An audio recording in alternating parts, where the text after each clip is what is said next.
सजा दो घर को गुलशन से, मेरे सरकार आए हैं, सजी कुटिया भी दुल्हन सी, अवध में राम आए हैं। नमस्कार दर्शकों, मैं हूं कीर्ति और स्वागत करती हूं दीपावली पर आयोजित इस खास कार्यक्रम में आप सभी का।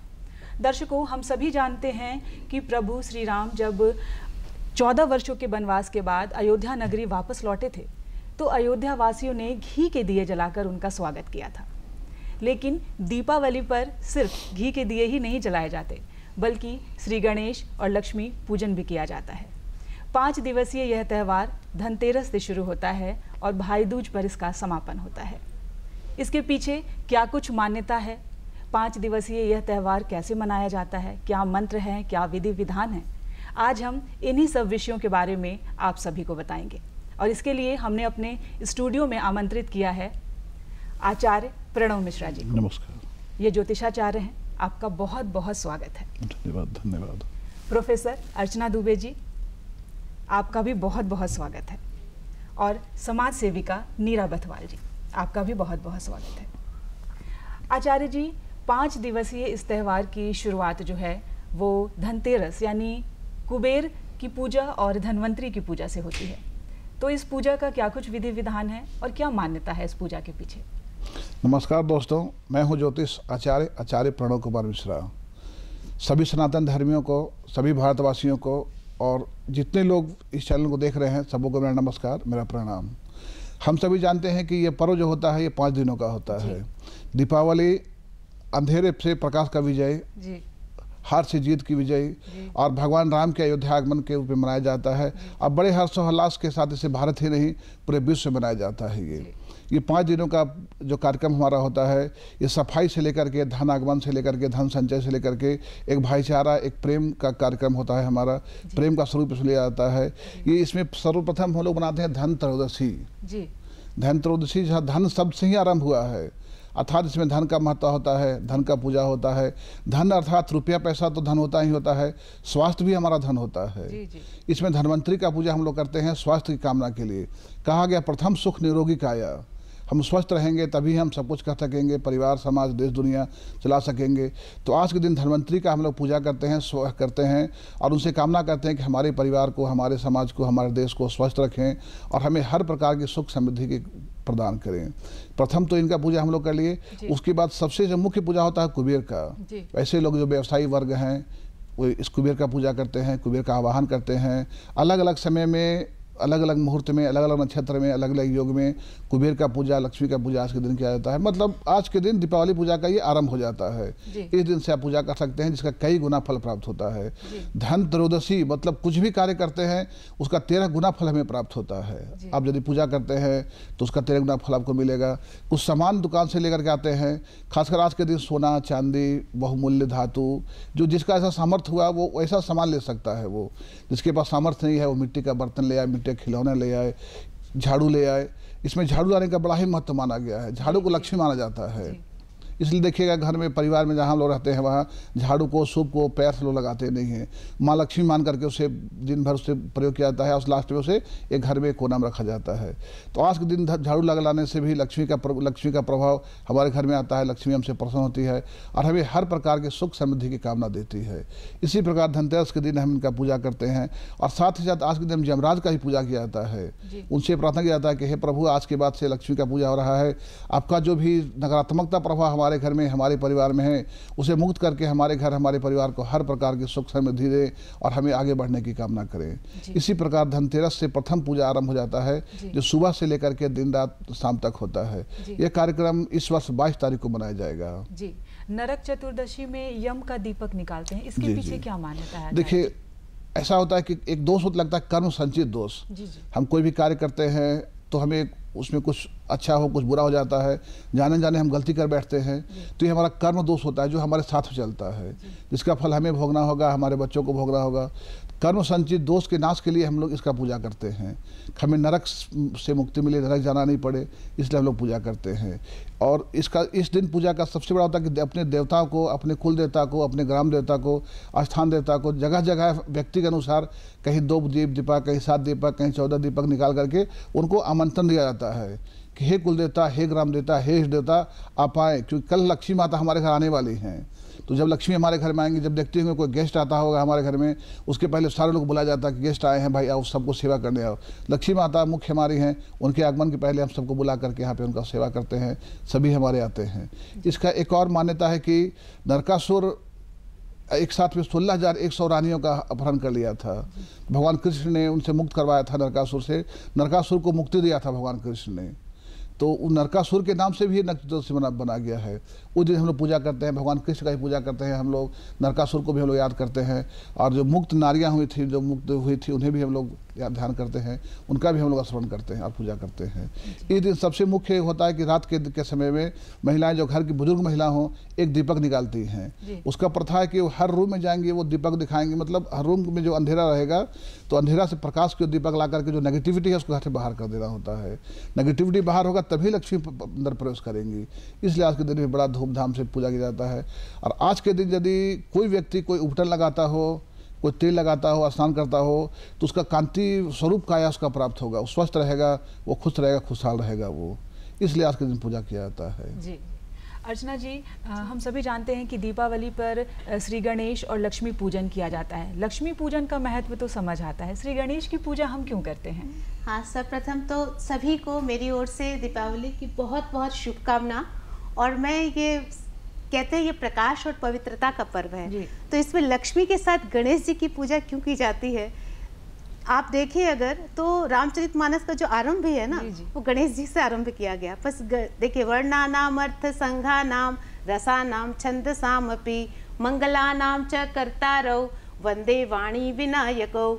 तो यहाँ पर अब गणेश जी को देखें तो सबसे पहले उनका विशाल मस्तक है, जो कि हमें विवेक का प्रेरणा देता है। साथ में विशाल जो कर्ण है वो सुविचार सुनने की प्रेरणा प्रदान करते हैं।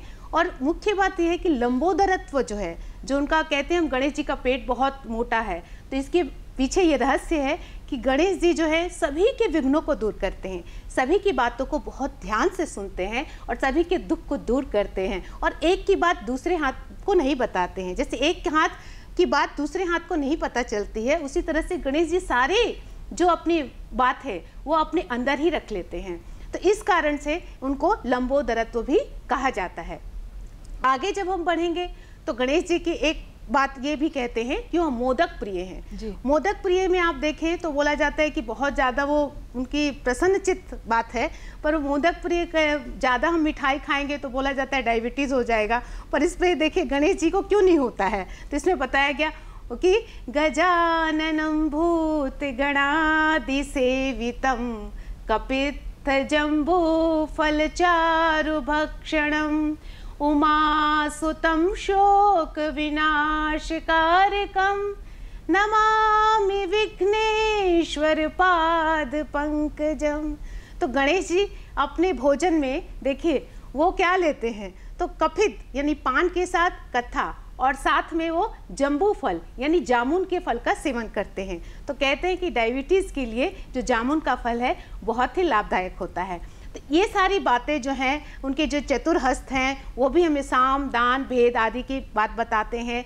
सभी चीज़ों को अगर आप देखें गणेश जी की पूजन के साथ ये बात है, रहस्य है कि सद्बुद्धि के साथ गणेश जी की दो पत्नियां हैं। ऐसे कहते हैं लोग रिद्धि और सिद्धि हैं, जबकि मुख्य रूप से सिद्धि और बुद्धि हैं। तो उनके साथ जो हमें धन आए, जो समृद्धि आए, वो किस माध्यम से आए, तो बहुत सत्कर्म के द्वारा ये हमें प्राप्त हो। इसलिए गणेश जी की पूजा लक्ष्मी जी के साथ की जाती है। तो हमें धन, समृद्धि और बुद्धि सभी चीज़ प्राप्त हो, तो इस दीपावली के अवसर में सभी लोग सुख समृद्धि को प्राप्त करें। तो ये रहस्य है गणेश जी की पूजन में।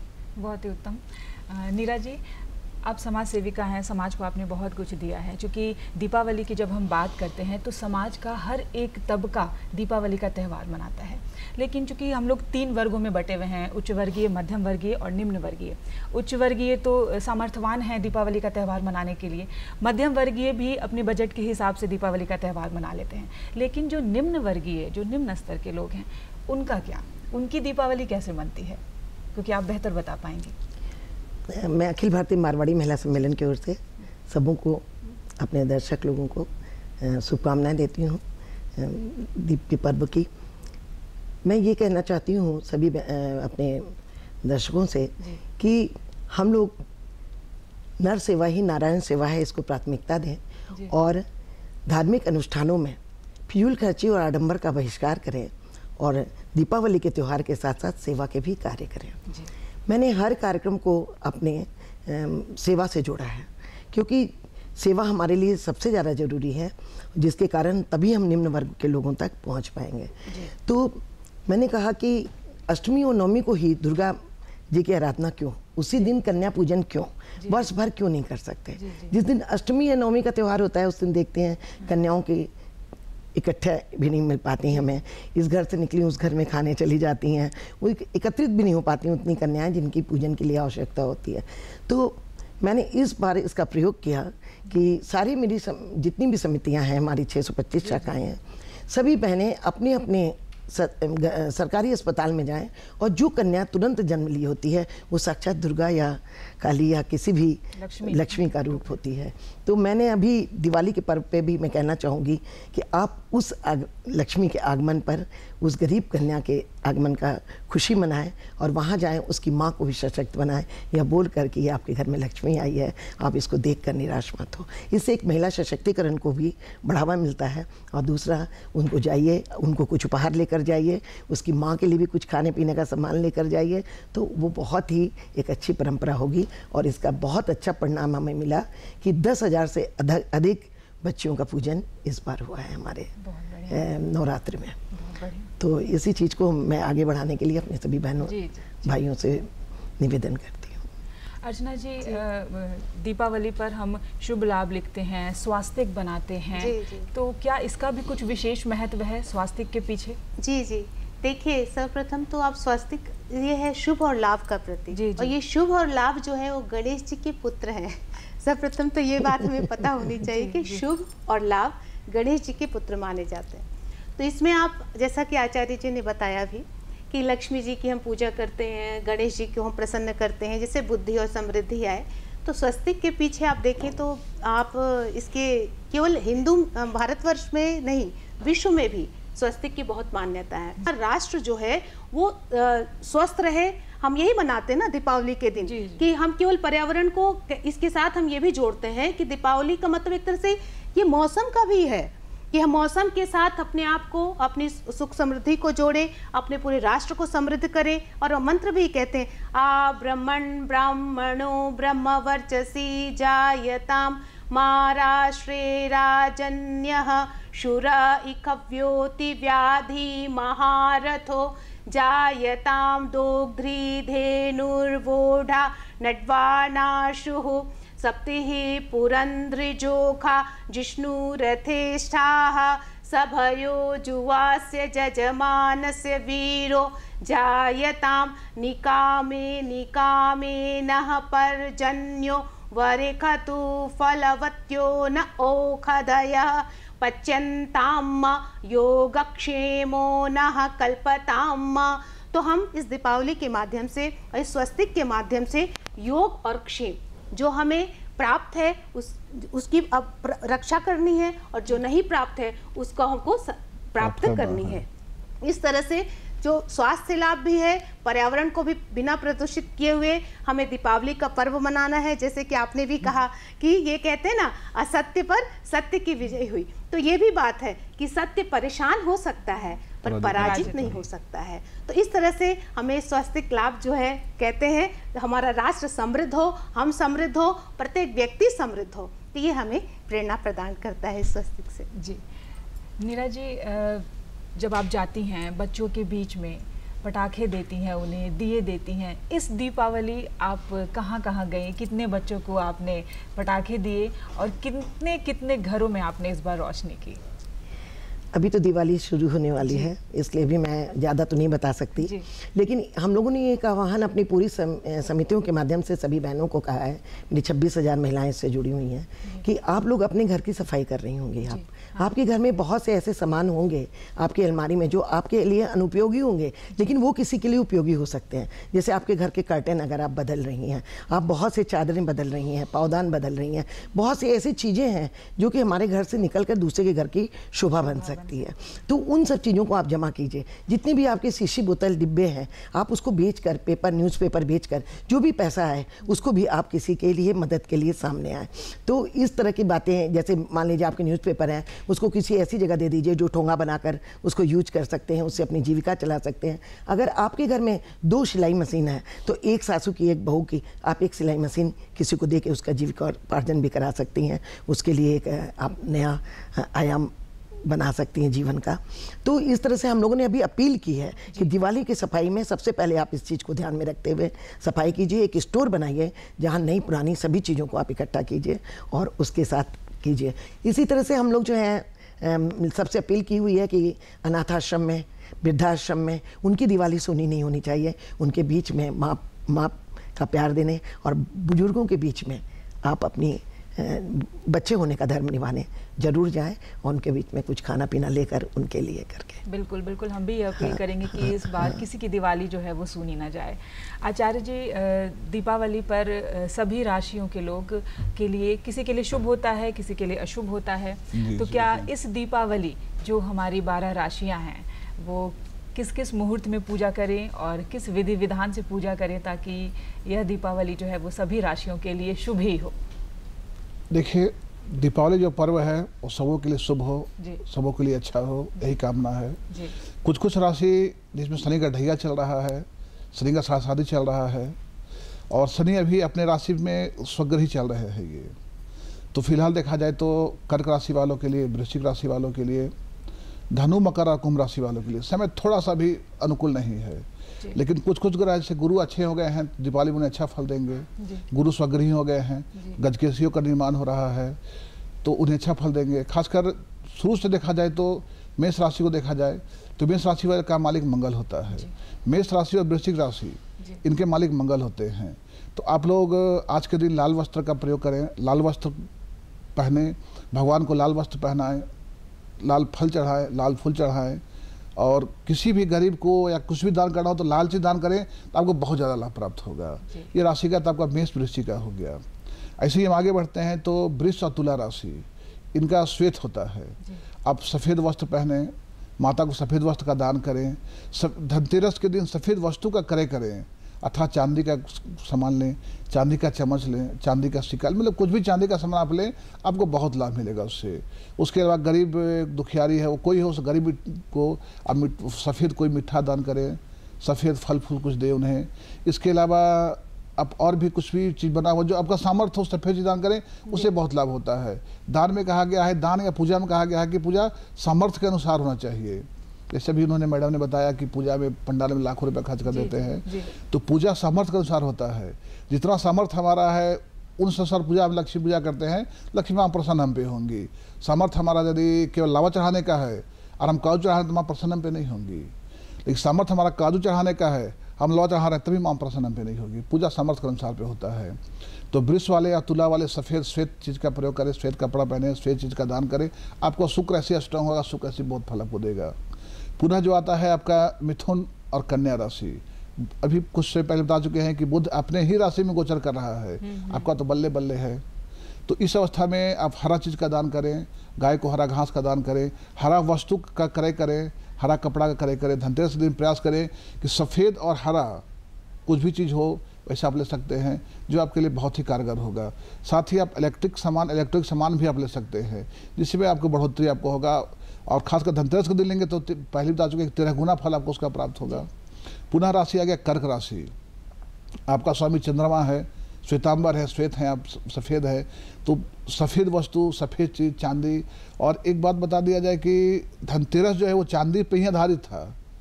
इसमें चांदी लेना, चांदी देना, चांदी क्रय करना का ही मुख्य कारण था। लेकिन धीरे धीरे मार्केटिंग होते होते ये सोना, हीरा, तांबा सब पे भी आ गया है ये। तो आप चांदी का सामान लेते हैं, सफ़ेद वस्त्र लेते हैं, सफ़ेद चीज़ लेते हैं तो आप ज़्यादा आप आगे बढ़ेंगे। पुनः आगे आपका सिंह राशि, सिंह के मालिक सूर्य होते हैं जो लाल होते हैं।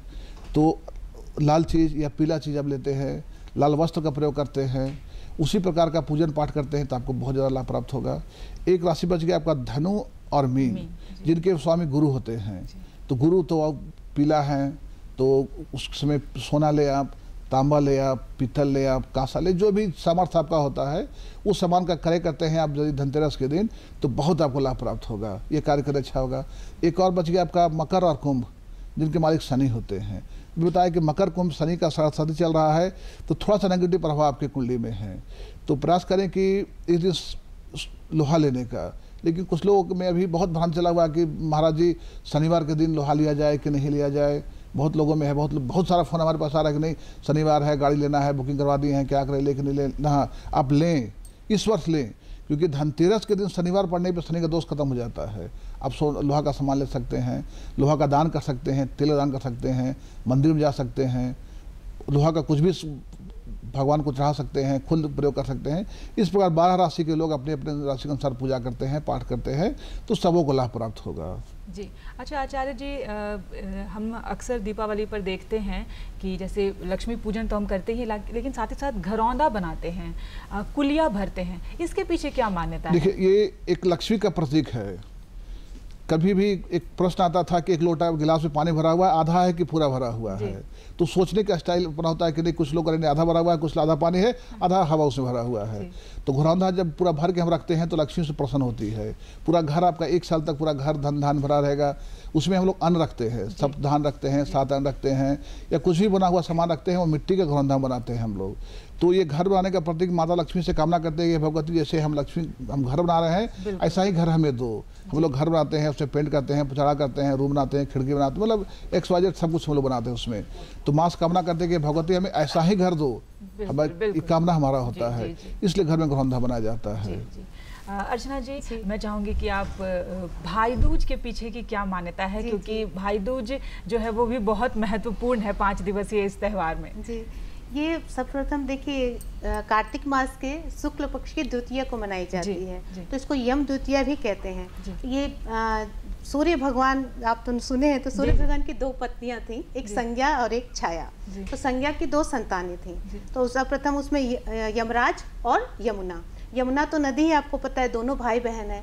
और जो इसमें यमुना, उस दिन कहा जाता है कि यमुना नदी में यदि जो उस दिन स्नान करे तो बहुत पुण्य मिलता है। इसलिए कहते भी हैं कि गंगा सिंधु सरस्वती च यमुना गोदावरी नर्मदा कावेरी सरयुर महेंद्र तनया चर्मणवती वेदिका क्षिप्रा वेत्रवती महासुर नदी ख्याता जया दंडकी पूर्णा पूर्ण जलै समुद्र सहिता स्नानम सदा मंगलम। तो मंगल ही मंगल करते हैं, ऐसा उन्होंने, यमुना नदी ने उस दिन कहा था कि उस दिन अगर मेरे नदी में कोई स्नान करे तो उनको बहुत पुण्य की प्राप्त होती है। तो ये भाई बहन के पर्व है। इसमें कहते हैं अपने व्यस्त समय में अपने जीवन में रिश्तों को बहुत महत्व देना चाहिए। तो बार बार यमुना जो है वो अपने भाई यमराज को बुलाती है कि आज के दिन, वही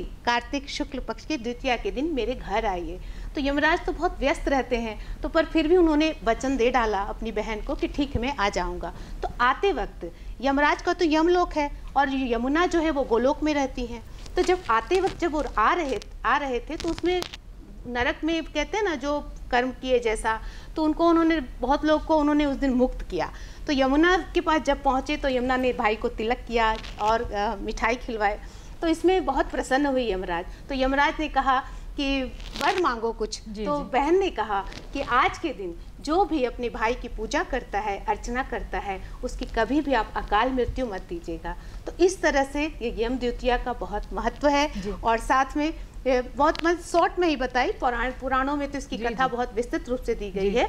और शनि भगवान तो इनके भाई, ये भी बताया था। तो मैं यम द्वितीया को बहुत संक्षिप्त में ये बताती हूँ कि आज के व्यस्ततम, जो कहते हैं व्यस्त भरी जिंदगी है, उसमें अपने संबंधों का बहुत महत्व है। तो यम द्वितीया यही हमें प्रेरणा देता है कि इस भाई बहन के पर्व को बहुत ही हम मधुर स्नेह से मनाएं।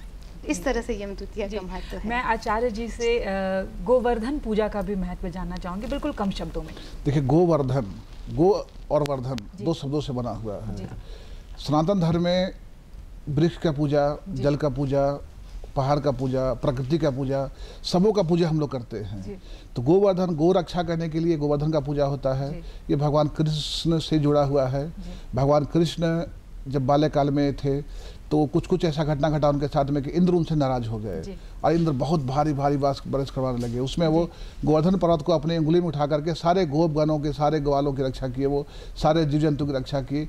तब से गोवर्धन पूजा का पूजा होने लगा और गो परिक्रमा, गोवर्धन का परिक्रमा का आरंभ उसी समय से किया जाने लगा।